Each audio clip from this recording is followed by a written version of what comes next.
disiplinado. Kita nyo ang kalsada. Oh. Wala kayong makakita kahit konting basura, kahit isang plastic man lang na nagkalat. Oh. Marami na rin mga matataas na gusali.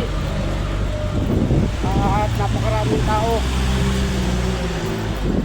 Dito ay disiplinado ang mga tao. Walang nagtatapon ng basura, walang nagkakalat, at wala kang maamoy na mapanghi o kaya ay mabaho sa mga sulok-sulok. Yan, daming tao, kaya lang maliit ang kalsada.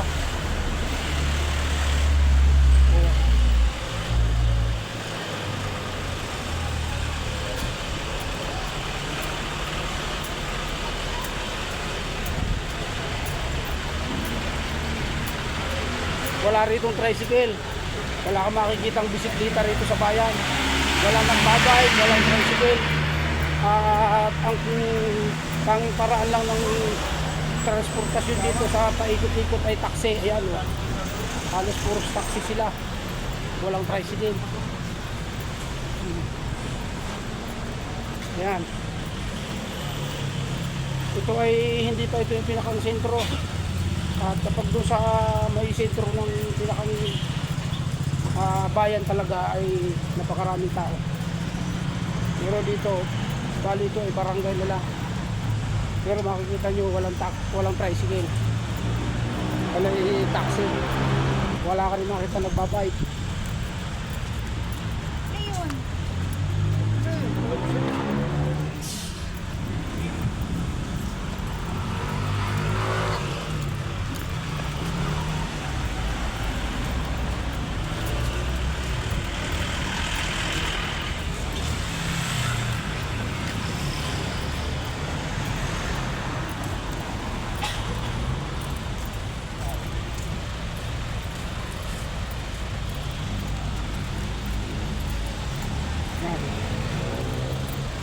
Taas na rin ang mga building kahit bundok.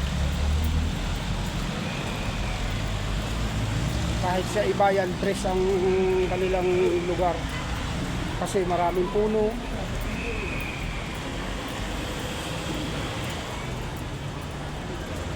Mahal ang mga bilihin dito.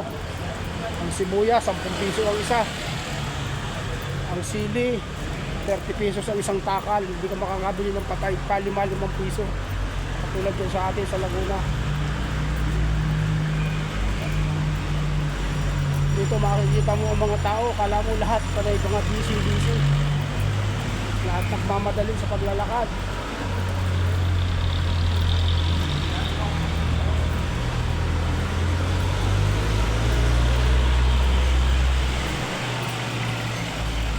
Ayan, jeep lang at taxi ang makikita nyo dito sa bayan.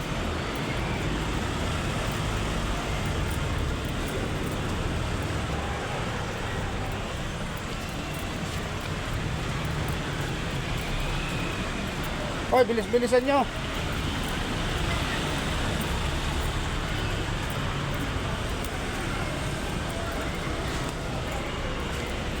Ito ang school.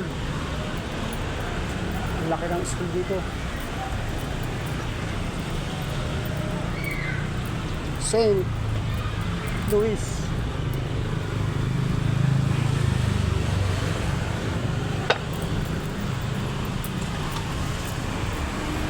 Gonzaga Campus.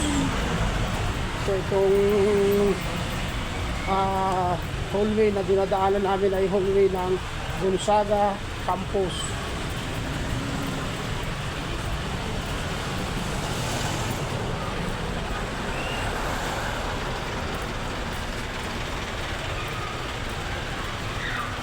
Yan mga kapatid, mga kababayan, kita natin kung gaano kalinis dito sa Baguio.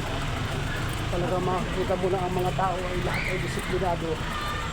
Takot silang magtapon ng basura kasi ang multa ay 300,000 ang mahuling magmulta ng ang nahuling magtapon ng basura, 300,000 ang multa. Tapos may kulong pang 5 araw. Yan. Ang enforcer dito, ayan, kita nyo, pulis. Ang mga nagka-traffic, mga pulis.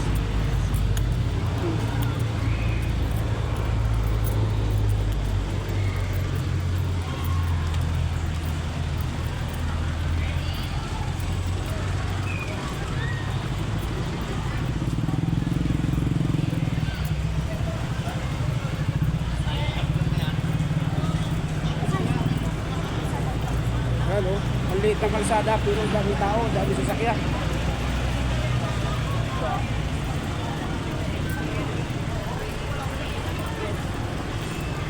Ayan, ang taxi. Walang tricycle, walang taxi.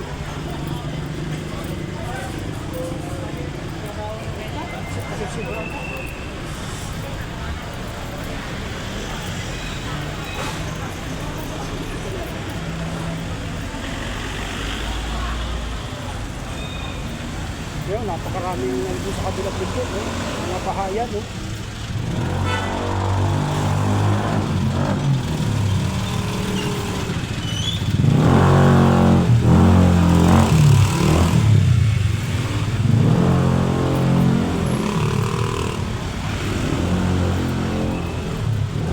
Yun, ang mga pahayan sa kabila.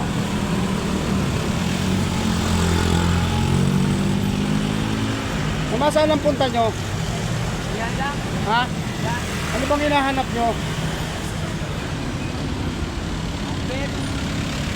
Hardware? Ayan, kita nyo mga bro, oh. Kita nyo, nagpa-traffic dito, police. Ayan, kita nyo, ang dami ng tao.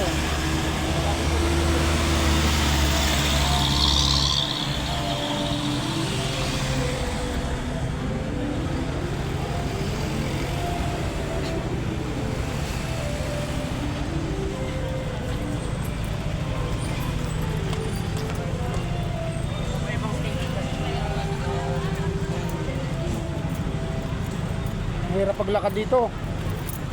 Magkapagod, ahon lusong.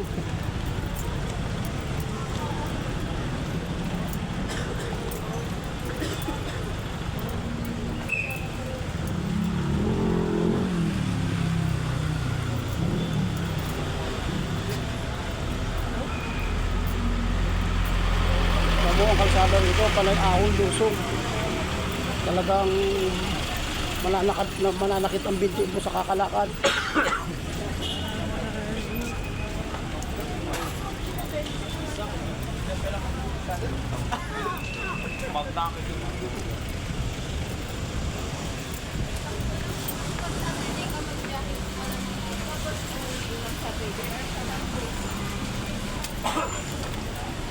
Kita mo, halos maghapon ng tao rito, pali ganito ang makikita mo. Busy sila, di natin alam kung saan ang kanilang mga lakad. Halos walang tigil ang tao rito, araw at gabi. Ganito karami.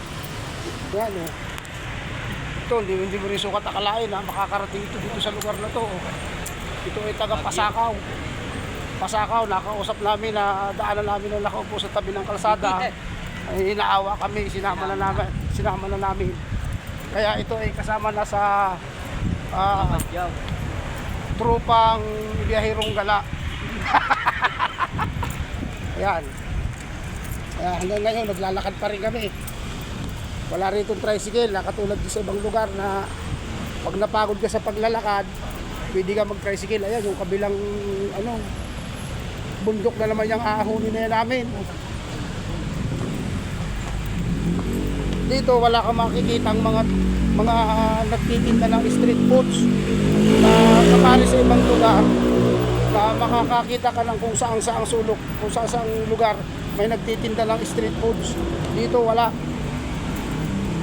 ritong ganon.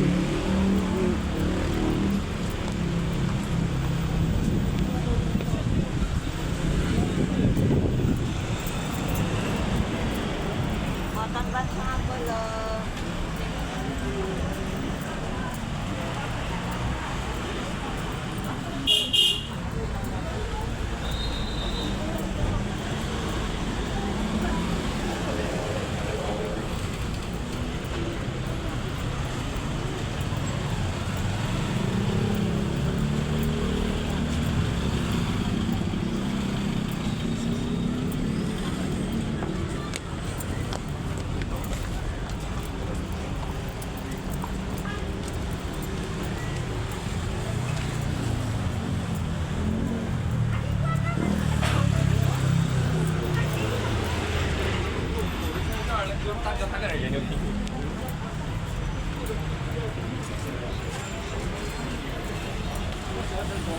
Ito ang palengke. Hindi na lang doon. Tawag nila doon.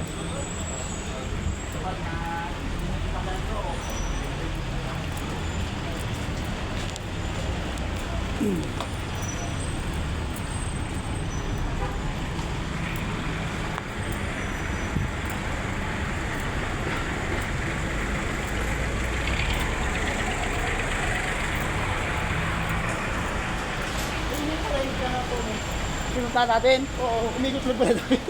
Ayaw ko rito kay Francis. Ano mo kung tama pa ba yung ating pinapagtas o sunod lang tayo ng sunod dito na ano ba, ipinapasal mo ba kami o papunta tayo dun sa lugar na pupuntahan natin? Ako'y nahihiyubagaan na sa'yo eh. Yung tour guide natin, Napapalingkit. oo. Ayan, ang palingki.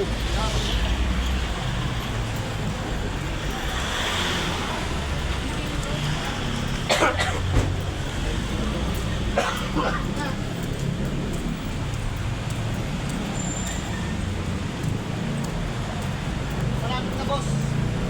Ayan, mga